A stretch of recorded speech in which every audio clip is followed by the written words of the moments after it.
That's fun when you're there, but when you're at my house, it's pure hell. I just want you to know that. I know it's loud for you. I think I'm good. I'm gonna run on battery since I can't reach now, but I think I'll go fast enough so this will work.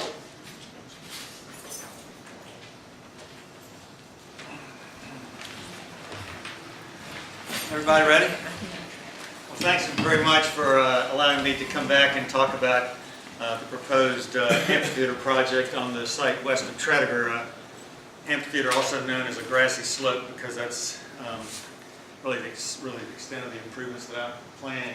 I was here last year. Was it a year ago? 9 months ago? August, okay. Almost a year ago, to present to you my initial thinking on what the project ought to look like. Got some good feedback here, as well as from a lot of other people during the past year.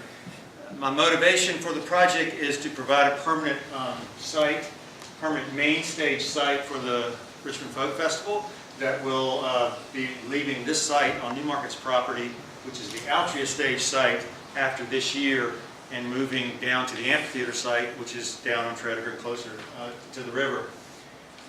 So I came here about a year ago, and as I said, got good input. I've since been to see the Department of Environmental Quality.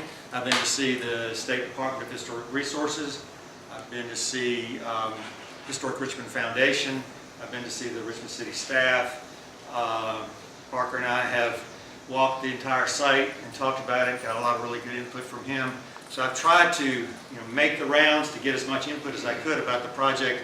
And I think what you'll see tonight is quite different from what I proposed here a year ago, and hopefully you will think that it's a much improved version of what my original thinking was about the project. This is the site before the road went in, and you can see why it's attractive as an amphitheater site on the banks of the James with the skyline view and the nice slope. This is the road improvement called the 2nd Street Connector, or I think it's Browns Island Way is the new name for that road name. Looking up, so the amphitheater used to be this entire site, and now with the road coming through one side of it, the amphitheater is much narrower than it was, say, last year when we used it as one of the stages for the Folk Festival. And you can see the canal feature that bisects the site in the middle, and you can see that it's fairly overgrown given all the rain that we've had this spring. So there's a view of the plans for the road, and I'll show you the parcels that Venture Richmond owns. Venture Richmond owns this parcel, and this parcel, and this parcel. So Venture Richmond owns the amphitheater site, and we own the riverside row of parking spaces in the Belle Isle parking lot, and the city owns this piece in the middle. And so the city owns the upper row of parking spaces on the Belle Isle parking lot. How this all happened is anybody's guess. So again, this parcel, and Venture Richmond owns this parcel, and the city parcel is in the middle, and Venture Richmond leases the city parcel from the city, basically $1 a year. So Venture Richmond has consolidated control over those parcels for purposes of maintaining the property, as we do maintain the Riverfront Canal, as we do maintain Browns Island under a similar lease agreement from the city at a very high level of maintenance, and which is what we want to bring to this property as well. Back in October, Venture Richmond donated this parcel to the city, which now has a road on it that was built in a partnership between the city and Dominion Resources. Those are the two entities that paid for the road. So while Venture Richmond used to own the whole thing, now we own what's left after the road was gifted to the city. So there's a photo looking from the top down towards the Folk Festival site. This happened to be the stage site. This is probably 3 years ago, and that was at a time when the vegetation had all been trimmed. So you can see pretty well there the towpath berm, I call it, where the I guess they were mules, donkeys pulled the canal boat up the canal with the road along this what is called the towpath, and you can see it has a rail line on top of it. you can see that it also has some impact on the view from a person that might be sitting up here in what I call the cheap seats, the upper tier of the amphitheater as opposed to the lower tier that's on the other side of the berm. There's a view of it taken more recently after the road is in, after the bridge culvert is in, with the vegetation having grown back up again. And if you don't keep after this vegetation, I mean, it grows like weeds. I mean, some of these are like 7 feet tall, and they, you know, that's only one spring growing season. So that's an issue for us. Again, a picture of the site with the road in it. This is what it looked like during construction of the connector road in the winter when the vegetation has all been either cut or died back. You can see most of the plants in the bottom of the canal are either dead or dormant. We have this old retaining wall built of wood. It's not historic. It's completely dilapidated. This is the only section that's left. It doesn't go any further west than right there. They took out a big section of it to build the road. This is what's left, and it needs to be removed, and the entire site needs to be cleaned up, maintained, beautified, created. We need to create a situation where it can be maintained and mowed and properly cared for in order for it to be a nice public place and a nice venue for the folk festival. There again is the retaining wall. It's in a dangerous condition, and it's not a place where we would want to bring people and encourage people to come, especially during an event like the folk festival, because of the danger of that vertical drop-off. There again is a picture of the canal after the weeds have been cut or after the trees have been cut. It happened to have some water in it that day. The canal usually is dry in the summer, not this summer. It'll probably be dry for October for the folk festival as it was last year. The only water that ever gets into this section of the canal drains from the uphill slope. There's no water flowing from mainline or anything like that into this section, so usually it's dry, but it does have wetlands plants in it. There's the top of the towpath berm with the railroad tracks on it.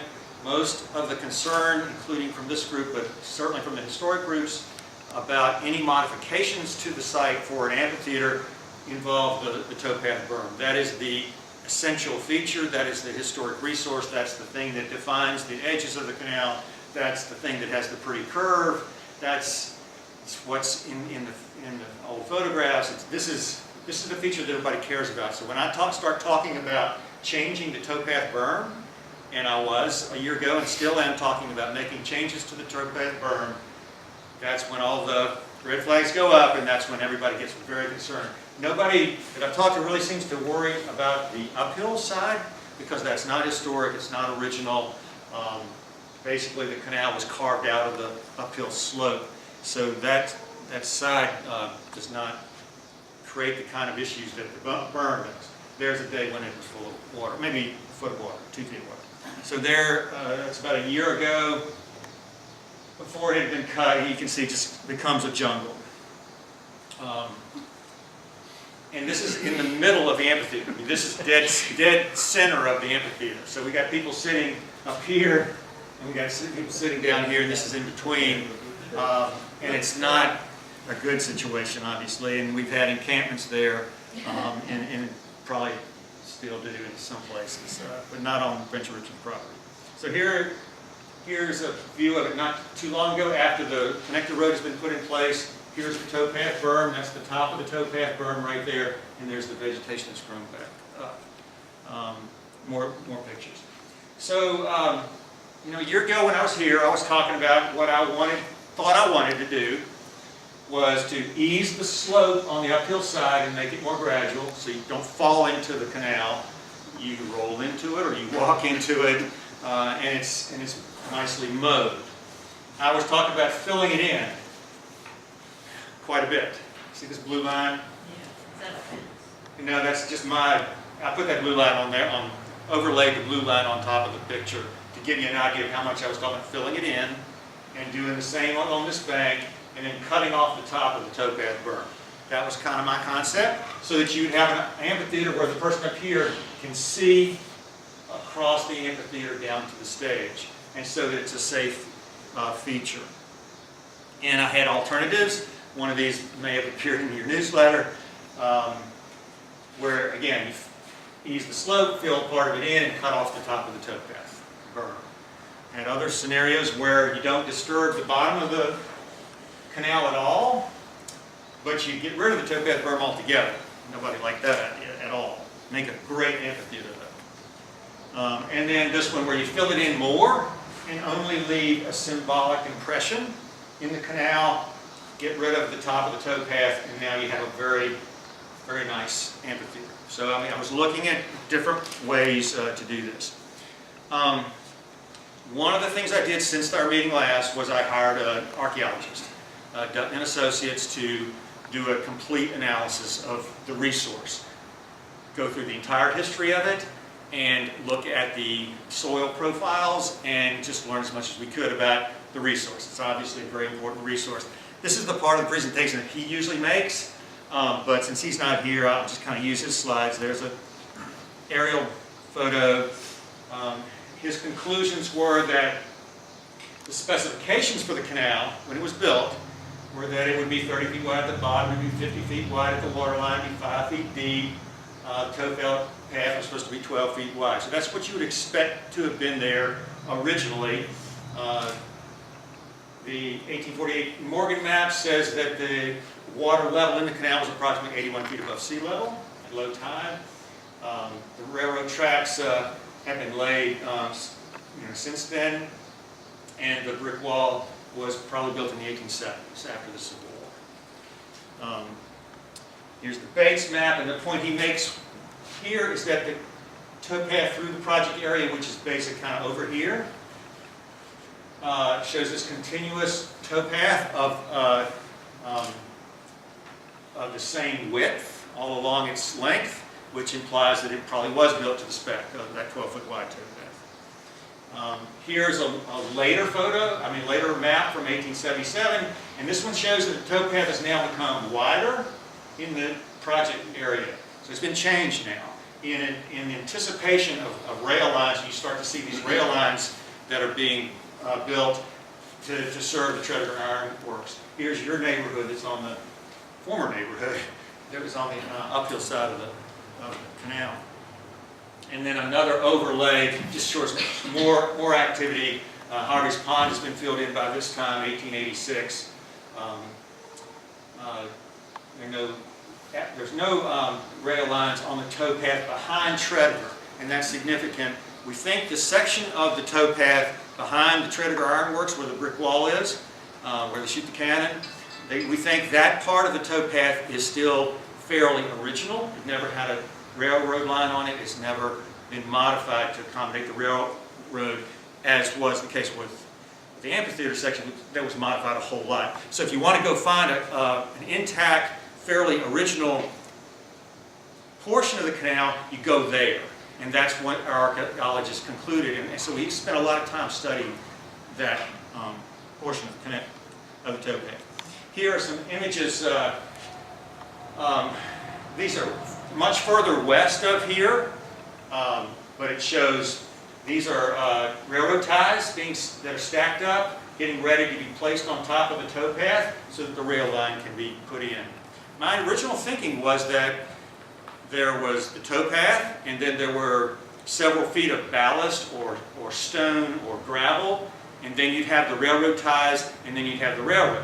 And I was thinking, well, gosh, I could get rid of the railroad lines, I could get rid of the ties, I could get rid of several feet of the ballast, and now I get down to the original towpath elevation, and everybody should be fine with that because I'm not messing with the canal towpath. That was original thinking, but since I've learned from the archaeologists that they don't think there was any ballast or gravel that the railroad ties were sitting on. They think the railroad ties were sitting right on top of the towpath. So that meant I couldn't go down a few more feet like I was kind of hoping to do, and if I wanted to keep the thing intact. And here you can see the water line very close to the top of the towpath here. Those are further west. Existing conditions.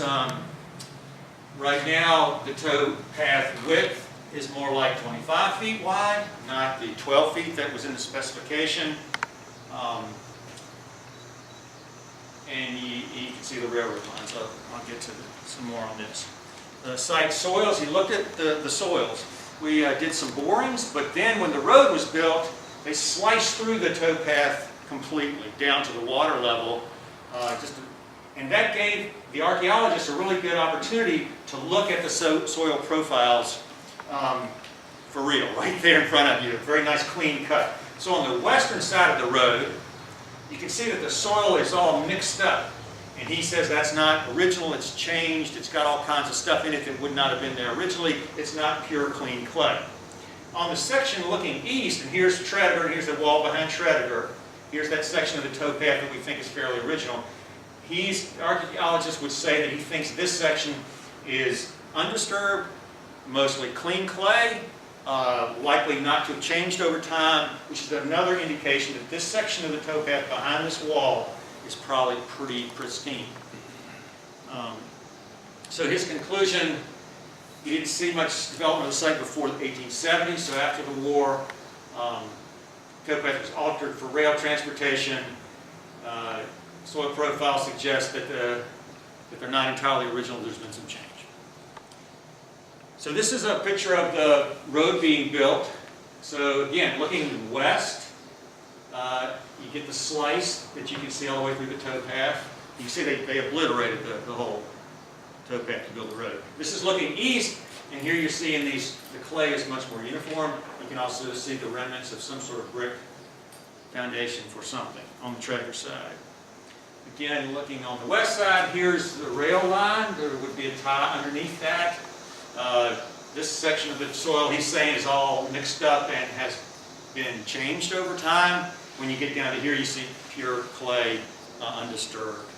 Again, he's just looking at the profiles, trying to understand whether there's been change, what's original, what's different. So we went through all that, tried to learn as much as we could about what was there originally. So this is our plan. We would use the entire site, which includes the portion that Venture Richmond owns, as well as the portion that the city owns. Once we decided to use the portion of the site that the city owns, that means we have to go through urban design process, planning commission, all of that. If we were only using private property, which Venture Richmond owns, we would not be going through those processes. Once we decided that we wanted to make changes to the canal, including some disturbance of the wetlands, which are at the bottom of the canal, that kicked in Department of Environmental Quality, Department of Corps of Engineers, federal agency, State Department of Historic Resources, state agency. So we got federal agencies, state agencies, and city agencies that are all going to say grace over this project. So we're not going to go out there in the dark of night and do something crazy. We're going through the full public process. You will have access to that process at every stage and at every level of government. So we're going to put it all out there and make our best case, and you will be able to be a big part of that process. So here's our plan. Stage would be sitting here. This is where the artists, this is called the green room or the VIP area. We probably have CD sales over here. We'd have vendors selling food in the parking lot. We would have some porta-johns over here. We'd probably build a bridge across the canal. We would create a towpath, walking path, bike path that would connect the 2nd Street connector over to the North Bank Bike Trail terminus or starting point that goes all the way to Maymont. We would change the contours. What else is significant to show? And that's the basic project, looking at it from the air down. This is a sightline study that just says, if you make some changes, what can people see? If this is the stage down here, we've tried to raise the stage so that the further that you raise the stage, the better you can see over the top of this berm. Likewise, if you brought in a whole bunch of soil on the uphill side, you accomplish the same thing. You get the sight lines to change it. So I think this is one of the things Parker was saying, why don't you raise the stage? And so we've done that. So here is where we get to the meat of the issue. Sorry it's taking so long to get here, but this is a rendering of what would happen to the canal itself in a blown up, larger scale version. So let's start on the uphill side. The dotted line is what's there now, and that particular slice is taken along this line right here. It would be different if it was here, it would be different if it was here. They just kind of took a midpoint slice. So we would make it, I would call this easing the slope. You would make it more gradual. And you can see we come a few feet into the bottom of the canal with some dirt that we're going to pile on top of it. That triggers wetlands. If we take out a few feet of wetlands on this side, I'm already triggering all these agencies' review. But basically, this is a very minor change to make it more gradual. That makes it possible so it can be mowed. And so it can be grass, and so it can be beautiful, and so it can be accessible. On this side, we're filling in a little bit more. Again, making it gradual. So we're filling in this much of the wetland bottom with this slope change. We're not touching the wetlands in the bottom of the main canal channel. Then the other thing we are doing is making the top of the towpath 12 feet. Remember, the 12 feet is what it was originally. It's grown now to 25 feet. So we are proposing to make it 12 feet, much narrower than it is out there now. And we're proposing to take the hump off of it. And the hump over here is where the railroad line is. So we're talking about lowering the berm slightly, about 1.5 feet. And we're talking about starting the gradual slope down to the stage right at the edge of the 12-foot wide towpath. Now, one thing I could do if I wanted to avoid the state and federal agencies, the wetlands, the historic review and all that, would be to start the slope back over here and not touch these wetlands, and start this slope over here and not touch these wetlands. But what that does is it pushes the towpath berm over here to the right, which is not where it was originally. So we would have to make a compromise with history and push the towpath to a place where it wasn't if we wanted to start the slope here. Also, making the dimensions narrower here means that the people sitting up here are a little closer to the action. There's not quite this biggest expanse between the two. And what it does most importantly is that it makes the contours of the proposed restoration of the canal section much more in sync with what they were originally when George Washington came to the site and saw it. So the towpath originally, the archaeologist says, was 12 feet. It's now 25 feet. I'm proposing to take it back to 12 feet. The elevation above sea level, historically, he believes, was 83 feet.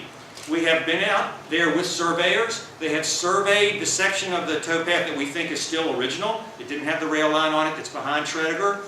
And the surveyors tell us it's 83 feet above sea level. That's consistent with what we would have expected. The towpath now is 84.5 feet above sea level. It's got that hump on it. We would remove that and take it back to 83 feet. The bottom elevation, we don't know what it was originally. It doesn't really much matter because it was covered with water. But we're not changing the bottom elevation at all. We're not filling in the bottom. We're leaving the bottom just the way it is, except for those two little edges. The width at the top is supposed to be 50 feet. It's now 67 feet wide. We're going to take it back to 50 feet. And the canal width at the bottom is supposed to be 25. It was originally, we think. It's now 37.5 feet. We will take it back to 25 feet. So we're going to create a canal profile in that section to be as close as we can possibly come to making it what it was originally. Much more historic and original than the current condition. And with that, this is an option without any canal at all. This is the fill it all in option at the Great Amphitheater. There's some people that want to, I'll take that slide out of the presentation probably for the next time, but it's still one of the choices that people have suggested we ought to keep on the table. I'm not proposing that. So again, we're going to take the elevation down 1.5 feet. Here's the 1.5 feet. So we're going to take the hump off of it, and we're going to take the elevation of the towpath down to right underneath the railroad ties. We believe the railroad ties were put directly on the original canal towpath, and we're going to remove all of that and have the original towpath reveal itself again for the first time in many years right there about 1.5 feet below where it is today. That helps the amphitheater because now it's easier to see over top from the upper tiers. Narrowing it also helps the amphitheater because now the angle that you're seeing over top of is different. Yeah. How is it gonna, with the changing of the width and all, Yeah. how's that gonna hit up with the part that's to the west of it? To the west of I it, mean, if we ever want to make it, we went and looked at the area to the west of it.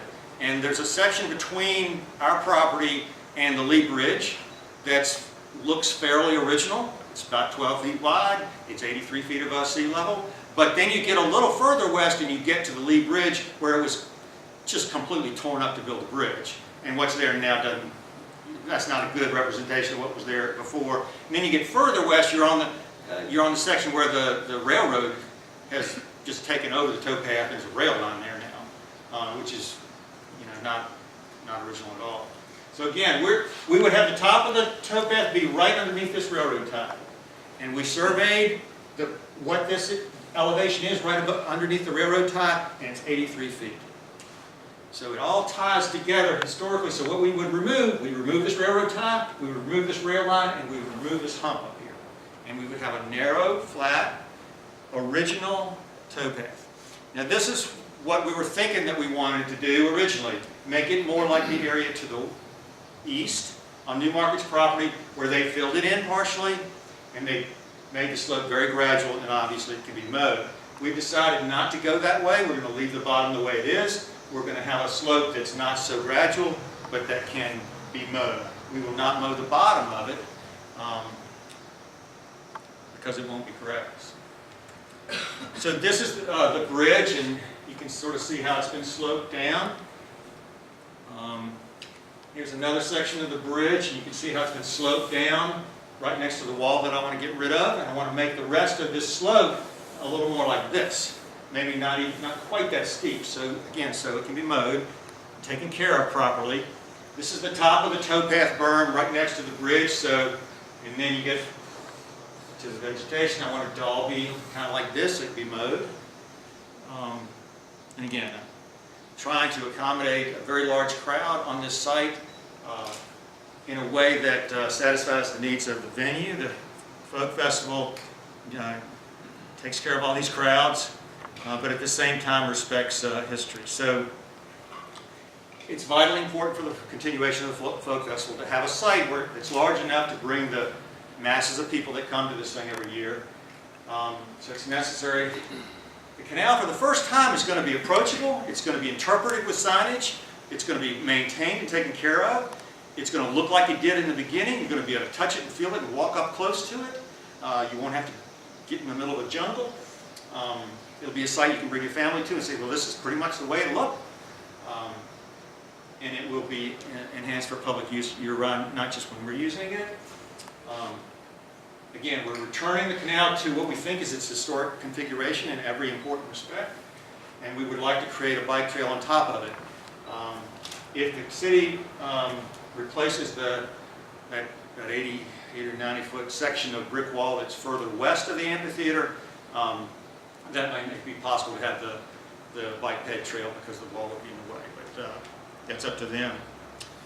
And we have not done anything that precludes the possible eventual restoration of the canal so the boat rides can go all the way to Maymont, because we'll be able to accommodate 82 feet of water, 82 feet above sea level water elevation, which is what Jack Pearsall says he needs to run a canal boat west of Maymont, because the berm is going to be at 83. So that's my pitch. I think we have made very substantial changes in the direction of what people ask for. I think we've created a situation where we can have a very nice amphitheater, a very nice, well-maintained grassy slope. The views are going to be, just astounding, and it's going to be taken care of, unlike the jungle that's there now. So I will be making application to the city through the Design Planning Commission process probably in the next 30 days. They don't meet in August, I don't think, but so we'll be on an agenda probably, I'm hoping it will be on an agenda in September. You probably have to go through urban design a couple times, planning commission a couple times, conceptual and final. I mean, you know that process it's going to take a long time. I'm told that the Department of Historic Resources review, which you will be invited to participate in, is a 6-month process. So we got lots of discussion that's going to happen between now and then. But I'm hoping that I'll be able to win the support of the Historic Richmond Foundation, Department of Historic Resources, Department of Environmental Quality, as well as the Planning Commission, as well as neighbors, as well as canal lovers. There are a lot of constituents that care about this piece of property. Yes? It seems to me that the plan that you're proposing isn't that much different from Alternative A, which was your original plan, although in Alternative A, you were putting fill in on the south bank of the canal, and now you're cutting out more. So, I mean, in some ways, it seems like this might be more detrimental to the canal than what your original proposal was. You're cutting off the south bank of the canal. The original proposal, I think I can go back to that and find it, so everybody can see the image he's looking at.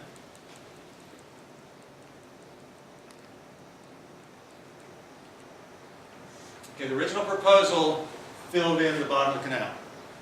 I'm not proposing to do that anymore, except on these two little edges over here and here, but not on the bottom of it. The original proposal cut out quite a bit off the top of the towpath. It was taking it down about several feet, because I thought I could do that and still not disturb the original top, because I thought there's all this, I'm going to find all this gravel that the railroad was sitting on top of, which would be the normal thing that you would find.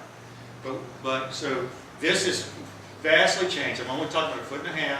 This has changed a lot. This will still happen. This steep slope on the downhill side will become gradual. That does not change. You're proposing to cut almost half of the bank out from 25 feet to 12 feet, Yeah. whereas in Alternative A, you weren't cutting any of the bank out, you were filling in, which makes a lot more sense. You know, that makes it gradual. So I'm now instead of having this wide thing, I'm making it narrower and starting the bank more like here down to here. That's right. I mean, in many ways, what you're proposing is really more detrimental than this. I'm just flabbergasted that you can't fill in on the south bank of the canal like you're proposing here. Here? Yeah. Why can't you, instead of cutting half of the canal bank off, why can't you fill in like it's there on the right where it says we want to create a 12-foot wide towpath berm like it was in the where it beginning. says proposed grade? Why can't you fill in? We don't want to leave it as wide as it is. We want a 12-foot wide towpath top. And it's 25 now. Yeah, we want it to be 12 like it was in the beginning. Why make it 25? Let's make it 12 like it was in the beginning. In other words, you're proposing to cut into the canal bank much more than what you originally did in Alternative A. Because in Alternative A, where it says proposed grade, you were putting fill on this. No, where it says proposed grade, you were filling in on the south bank of the canal. Still doing that. And now you're cutting out half of it. And taking like this much of it and using it on the bit. There'll still be fill here. But It's going to be gradual. You can't sit on this bank right now. Your line now would be cutting out half of the towpath, whereas Yeah, I mean, I haven't got a version that takes my hand-drawn picture, you know, this is just my hand-drawn picture, and shows what I'm proposing today, hand-drawn. I don't have that. The railroad tracks which you're proposing to remove were very historic. They connected the ironworks on Bell Island to Tredegar. And I'm just flabbergasted that, you know, next door is the Tredegar Ironworks, and they have some railroads within that compound. I'm just flabbergasted that you would be discarding the railroad line that connected Bell Island with Tredegar. There's a section of track that's still there that we're proposing to remove because we think it's more important to reestablish the canal in the configuration that it was in at the height of its existence, when it was the most productive canal. That was before the railroad came, We want to create a condition that's more like it was in the beginning when George Washington was there, when it was an active canal, as opposed to recreate a much later period of time when it had rail lines. There's lots of rail history in Richmond. You can see rail history all over Richmond.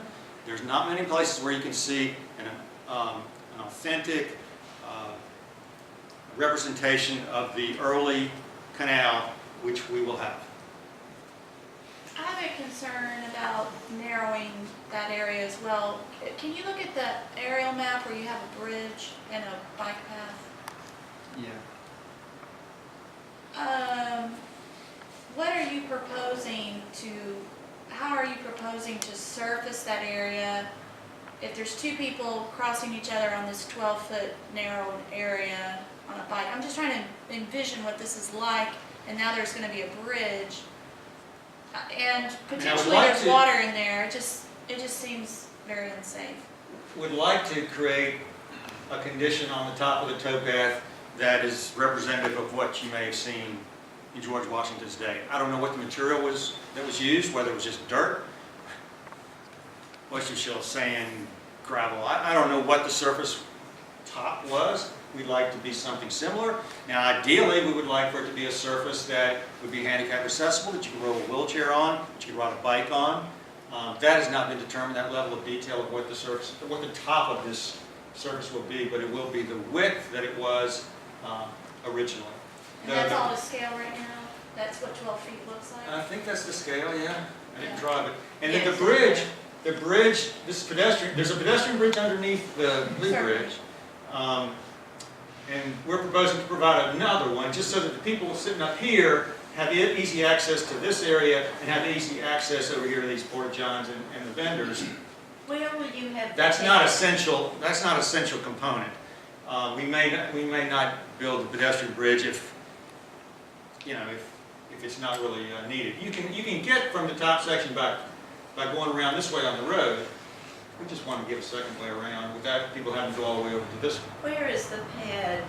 You talked about having a concrete pad put in that you would like drive one of the big trucks that makes into a stage. Yeah, we're not talking about a concrete pad anymore. This is where the truck will drive. There's a curb cut you might have noticed right here, or a roll-on curb. So the truck will come down here, will back in and sit right here, and the stage will pop out of the trailer of the truck. It will not be a concrete pad, we don't think. It'll maybe some crushed stone or compacted, something that the truck won't sink down into, and we probably will have it elevated on a mound of some sort, just to get it up a little higher so the people over here can see better. Okay, what about adjusting it, and we talked about this before, just a matter of inches, so that it will not hit the sides of our houses? Yeah, where you point it is optional because it's not a fixed permanent. Yeah, but it's thing. not optional to us. Right. I mean, I'm just saying, wherever you park this truck is where it's pointed. So you got some options as to which way is best to point it. We will obviously want to point it towards the audience, not to the side of the audience. But we always want to be respectful of you. But 2 or 3 inches isn't going to make any difference for you all, but it will for us. Yeah, and if that can be done, we'd like to do that because we don't want to drive noise into your house, and we don't Well, have it's to. horrible now from Brown's Island. We get no melody or anything but this driving The bass. bass. The bass is what carries. And it's horrible. It's like living hell. Would you like to come over sometime and hear it? See? To the noise issue, do you have any, since this will be the stage closest to residents, have you discussed any plans as far as this would be an acoustic stage or? Now, this is the main stage. It'll be a very active stage and fairly loud. This is not a quiet stage. This is a big stage. Keep in mind, the folk festival is there 1 weekend a year. So All right, how many times a year do you anticipate this place being used to pay for itself? that's a good question. Folk Festival, probably Dominion River Rock, which is in mid-May. Yeah. One of those, Friday, Saturday. Xterra, I don't know, Xterra stays on the island. They don't come over here. but they're loud. Yeah. I mean, it might, I don't know how many times, for sure, Folk Festival, probably Dominion River Rock. Beyond that, I'm not sure. Most of the concerts that people want to have, they want to have on the island, because that's where we have all the permanent facilities and the water and the electric and the stage that stays up all summer, and the ability to ticket people and control access, and I mean, Browns Out's just a gorgeous concert venue. So we would anticipate that most of the people that want to be concerts there, including us, Friday Cheers, would stay over there. This area, there's no way to control entrances to it. I mean, you just walk into the facility. So you can't have a $30 ticket because nobody have to pay. They But just you're walk gonna in. fence it for BABC though, for Folk Fest, right? We will fence it for ABC during the Folk Festival. So it But can't. not in such a, well, at this point, we don't plan to charge for the Folk Festival. We don't plan to have it be a secure venue, except in terms of keeping people from leaving the site with alcoholic beverages. Will the Second Street Connector Road be closed or open during this It's meeting? closed. Right now, during the Folk Festival, 2nd Street is closed, the off-ramp is closed, Tredegar is closed, and so the connector will be closed as well. It's all closed down during that weekend. Jack, why don't you save yourself a lot of grief and have two stages here, a small stage above the canal, a moderate stage below the canal, and have your main stage over on Browns Island. And aim them all just a little bit to the south.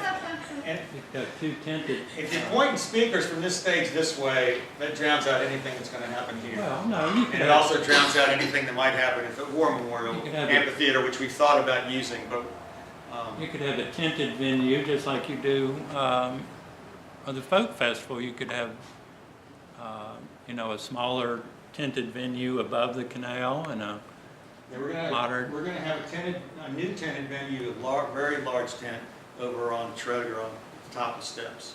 So the crowd that's here now is How going to many go over thousands will here. that be? You said 10,000 last year. I'm going to guess 8 to 10.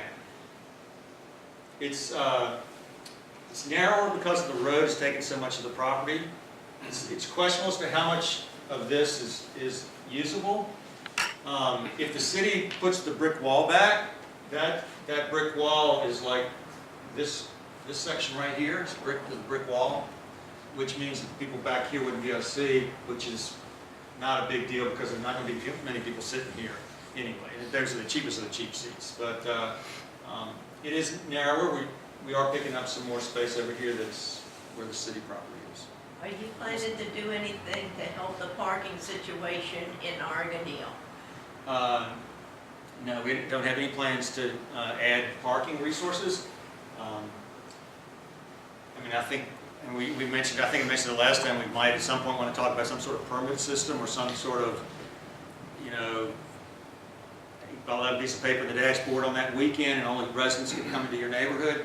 It's a monumental administrative, people, if somehow some resident doesn't get the sheet of paper and they're trying to get home and the police block them from getting home, what that entails. It would be a big deal to try to get that into the hands of every single resident and make sure every single resident used it, because the police wouldn't let anybody else into your neighborhood, including you, if you forgot your piece of paper. So Jack, they have that's been something we doing could that. consider. They have been doing that with Maymont during the Jazz Fest. Okay.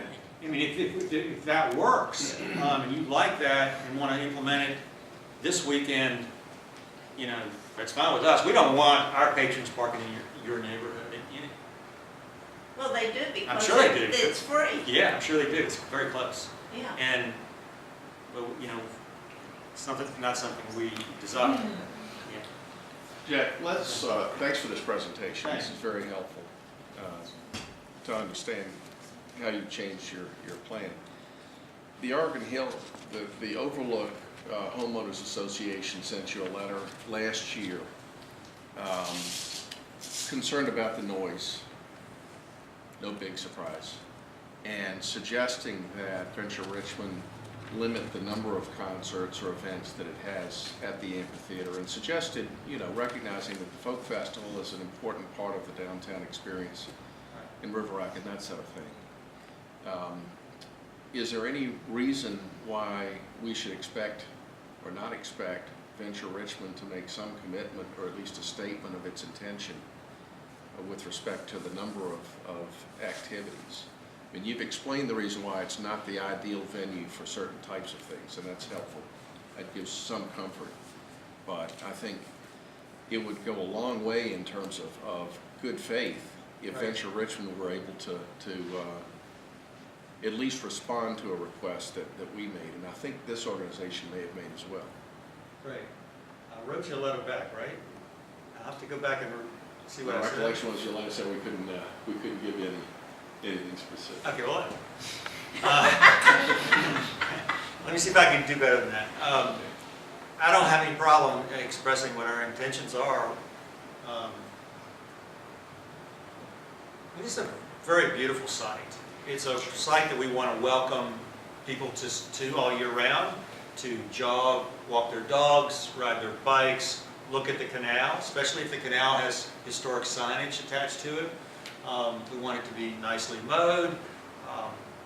But right We've now, seen they the, can do all Navy, that on the Bell SEAL House. training team, and there are all kinds of uses that can be made here. It should be a really nice amenity in your neighborhood if we take care of it properly and restore the canal properly and get rid of the jungle that's in the canal and create something that looked more like what it was in the day.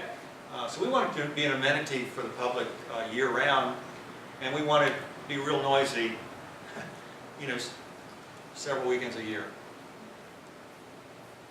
Jack, Please consider turn. hold on one second.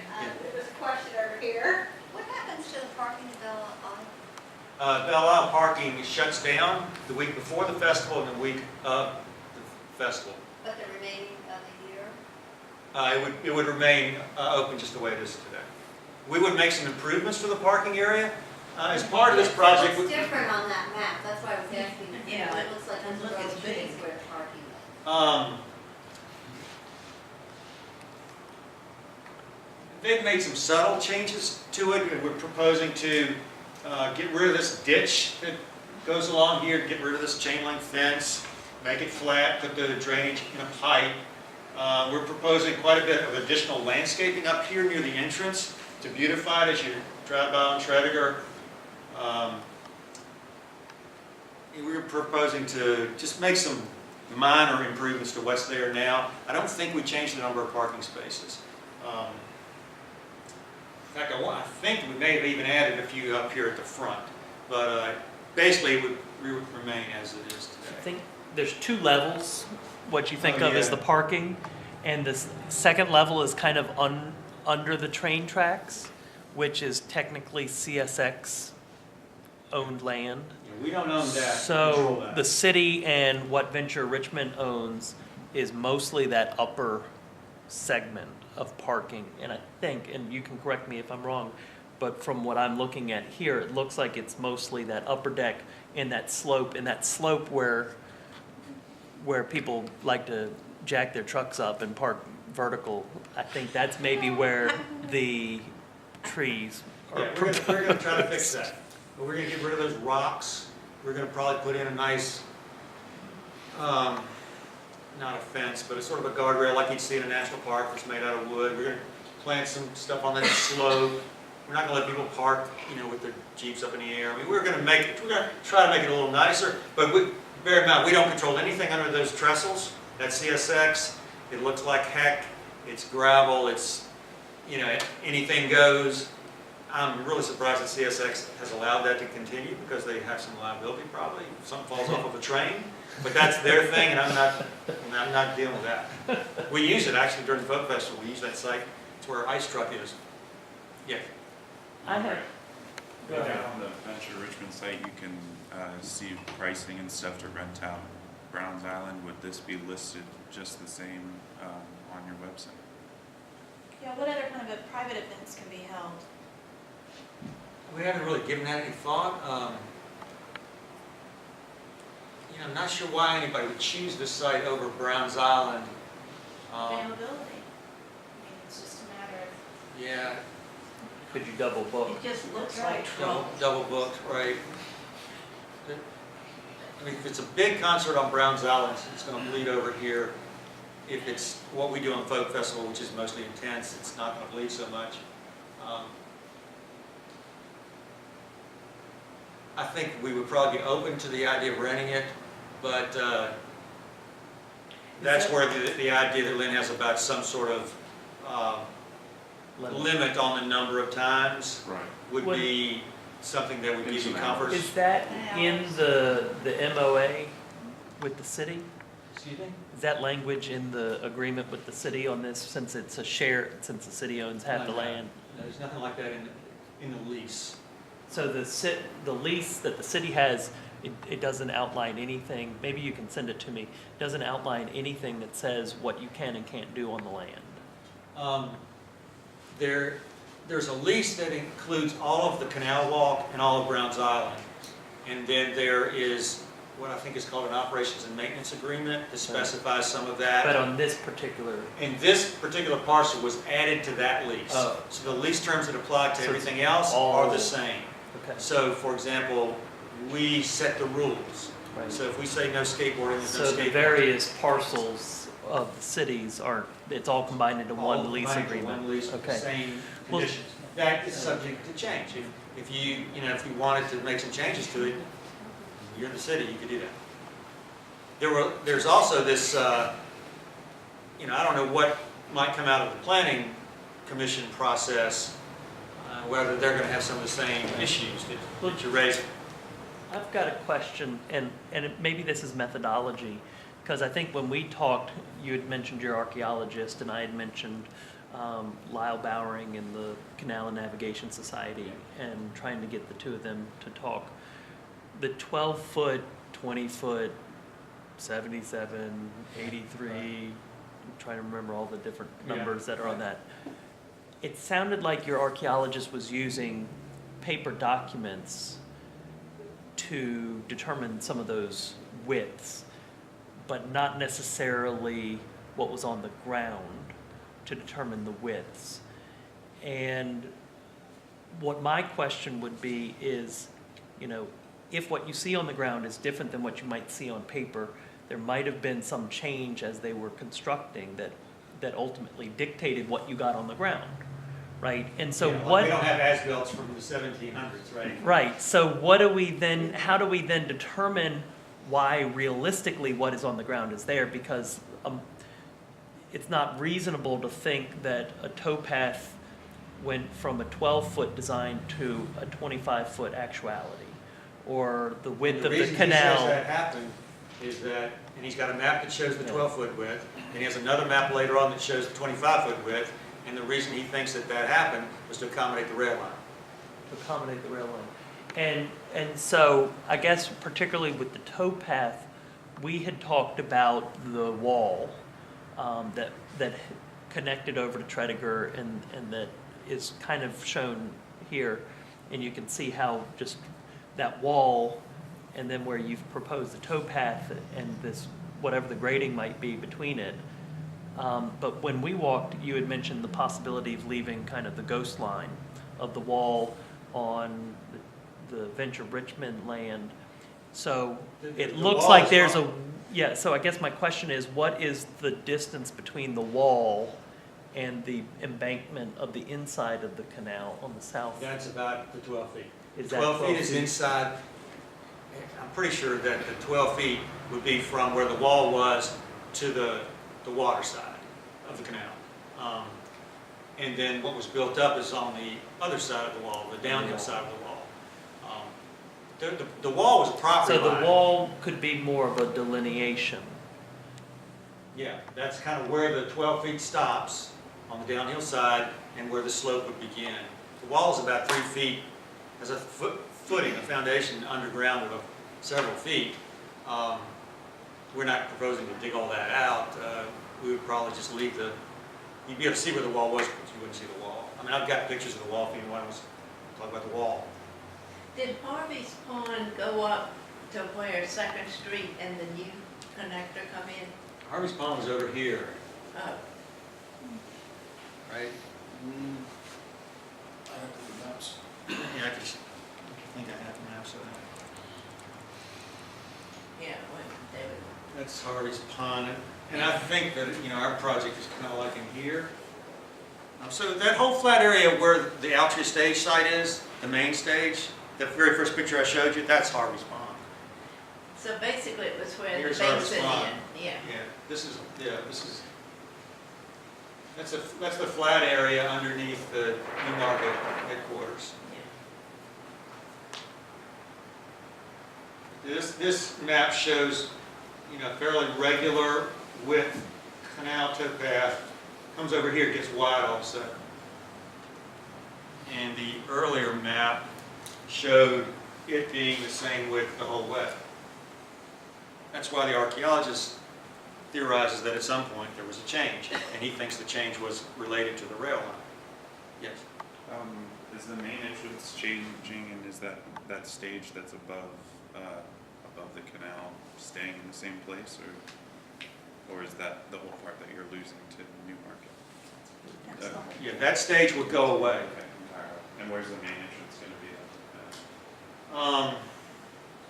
You'll be able to come down the Second Street connector and enter from the connector, or you'll be able to come up Tredegar Street, or there'll be two entrances from the Tredegar property, one where that rolling mill is, Right.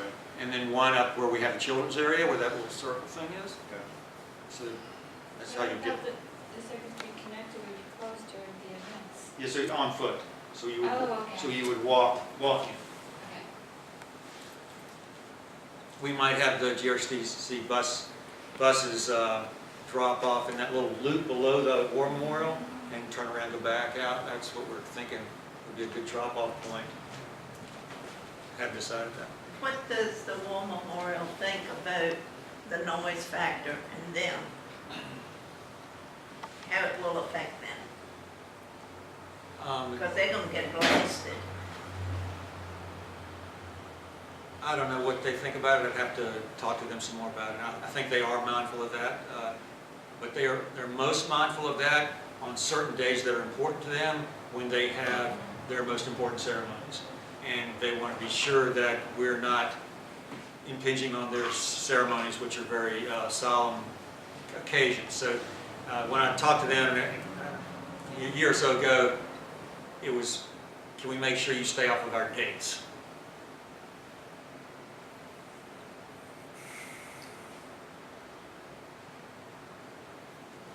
Well, thanks for the opportunity, and you're going to have lots of more opportunities. You can go there to design committee meetings, you can go to planning commission meetings, you can go to the meetings that will be held regarding the historic resources review by DHR.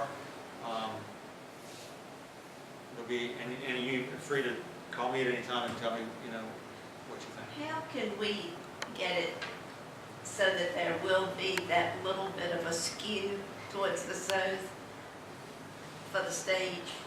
Yeah, I mean, I need to go stand on the stage site and look at the direction that the speakers would point and see what it's pointing at. They come straight at us. But you're thinking about, The first. are you thinking about Folk Festival, or are you thinking about Browns Any- Island?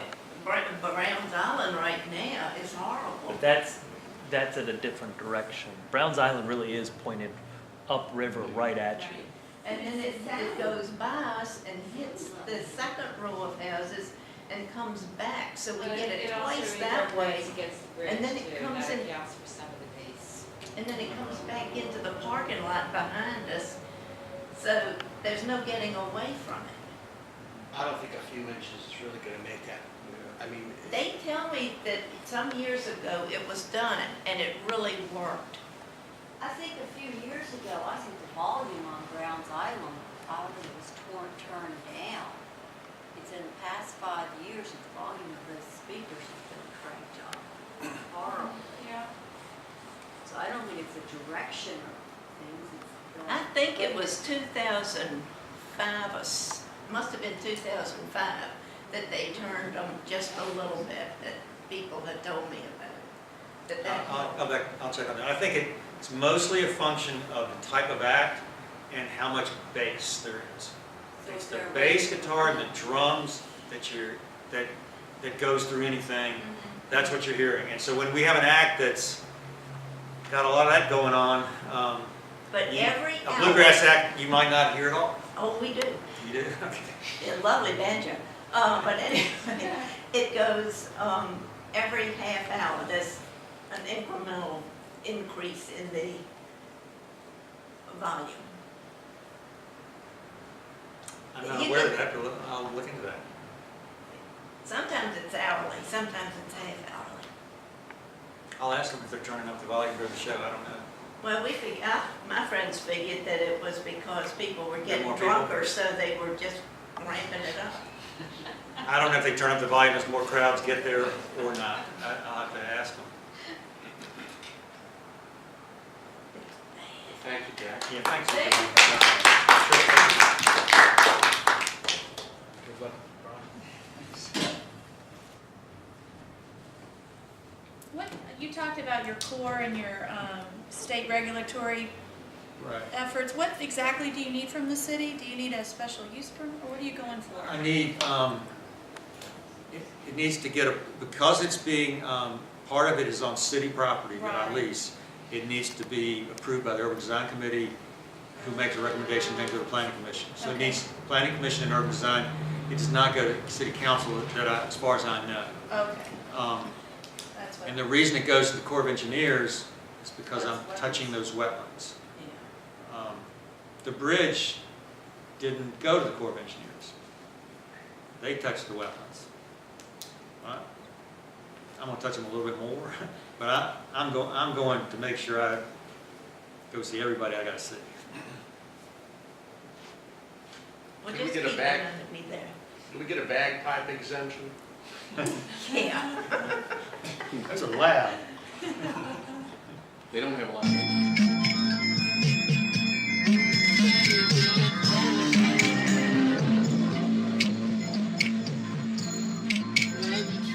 Thank you.